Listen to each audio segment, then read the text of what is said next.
Chapter 8. Levine learns a lesson. "Well," said Jack Montaigne, "that makes me begin at the beginning, or pretty close to that.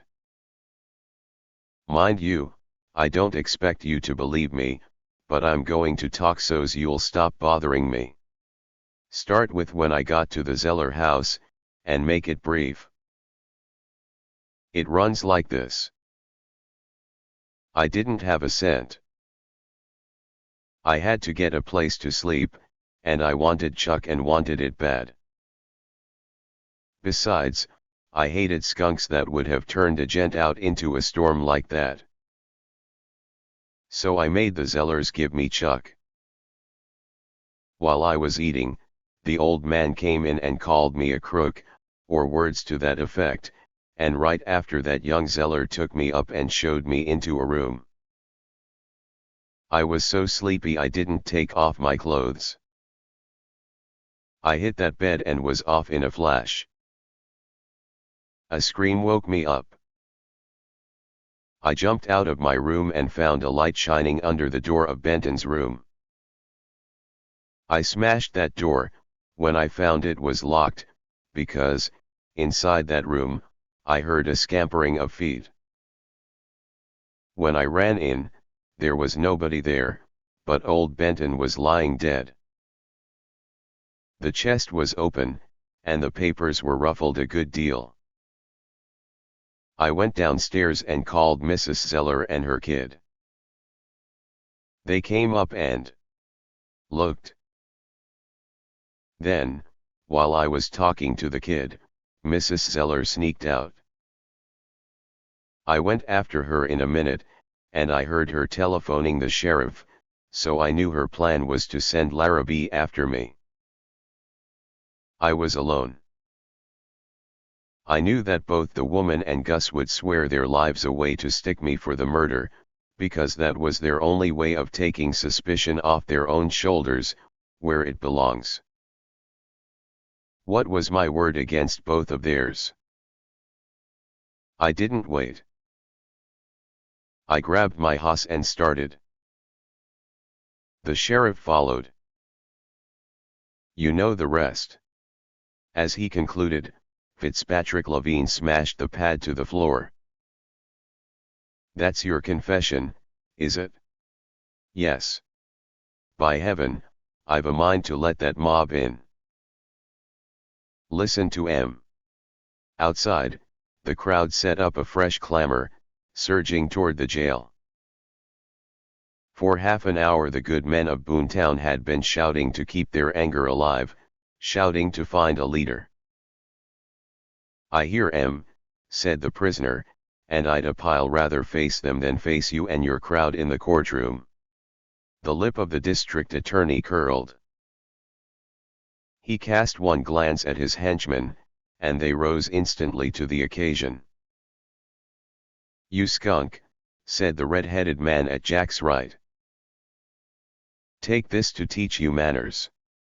And he smashed his fist into Montaigne's face.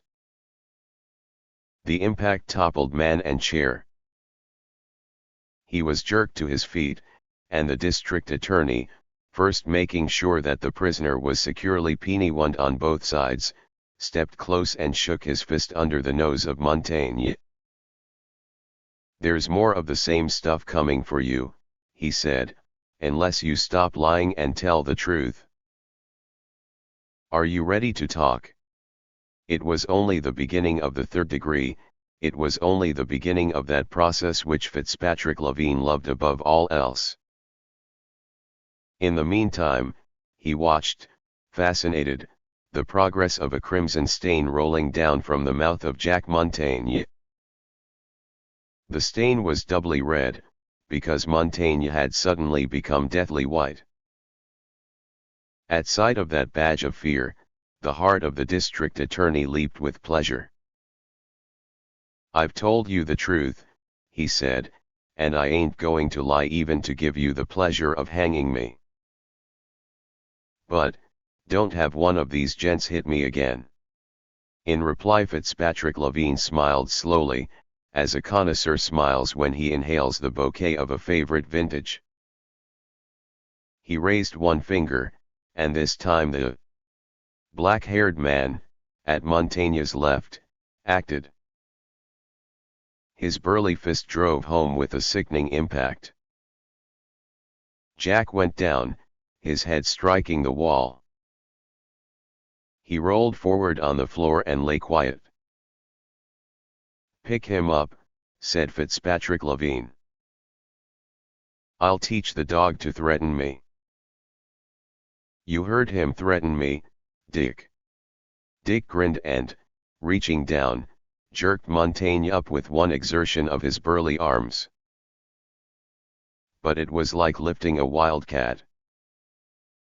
Montaigne came to his feet, the handcuffs dangling from one wrist. The sheriff very foolishly had neglected to warn his assistants about the great flexibility of those slender hands of Jack, and now his hands were free. He swung the monocles into the face of Dick, and the black-haired man dropped without a cry. Then Jack spun on his heel and smashed his right hand into the face of the redhead and sent that worthy crashing back against the wall. The district attorney leaped for the door, but, between glancing over his shoulder in terror to see how long it might be before the danger assailed him from the rear and the shaking of his hand, he could not fit the key into the lock of the door. The redhead was battling with noble vigor and calling wildly on Dick to come to his aid, but his voice was choked and stifled in a rain of blows. He got to his revolver only to have it kicked out of his hand. It exploded, as it fell on the far side of the room, and the explosion drew a fresh shriek of amazing power from the district attorney. At the same instant the red-headed fellow was back to the wall, and the whipping fists of Jack Montaigne, driven with uncanny speed and terrible power, smashed his face until he cringed down, moaning for quarter. Then Jack Montaigne turned on the district attorney. The latter, with one last, despairing effort, strove to get the key from the lock. The key merely stuttered against the door, and Fitzpatrick Levine fled to a corner. Here he crouched, shielding his face with both arms. "No, no," he exclaimed. "Don't. I'll see that you go free. I'll get you out. You, but don't come near me." At that moment a hand turned the knob of the door from without, and the prisoner worked his free hand deftly into the manacle, the palm doubling to half its ordinary compass. The sheriff opened the door to find Jack Montaigne leaning carelessly against the wall on the far side of the room, his hands in irons. Dick lay with his face down, unstirring, and the red-headed man was just beginning to straighten up, while the district attorney peered in terror between his arms, as if through the bars of a cage. "Kill him!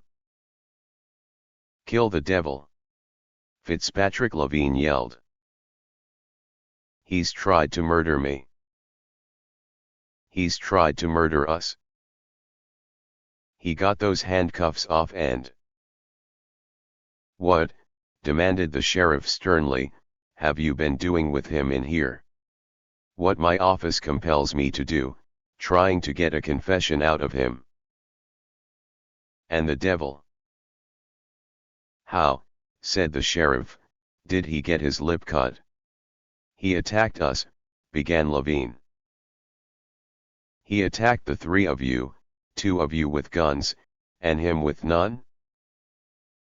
"He started this game, did he?" The sneer of the sheriff suddenly made it impossible for the glib tongue of the district attorney to wind itself around a plausible lie. He could only moan, "I'll make him suffer for this. I'll make him sorry for the day he was born." "Look here," said the sheriff, staring mildly at the district attorney, "I guess I didn't see you kneeling over there in the corner and begging Jack not to hit you." I guess I didn't see nothing like that. If I did, I'd try to forget it, but listen to me, Mr. Hang 'em quick Levine, if you lay a hand on him again, I'll have to do a pile of remembering. What's more, I'll have you and your two thugs laughed out of town for yaller livered skunks, which you are. District Attorney. Bah! You ain't worthy of licking the boots of Jack. Maybe he's done a killing, here and there, but he's been a man, according to my lights. That's more 'n you and the two of 'em there can say. Now get out, and don't come sneaking back to raise trouble here. I'm running this jail, and I'll keep on running it. The two slipped without a word through the door. Dick was jerked to his feet, kicked into semi-consciousness, and pushed after them.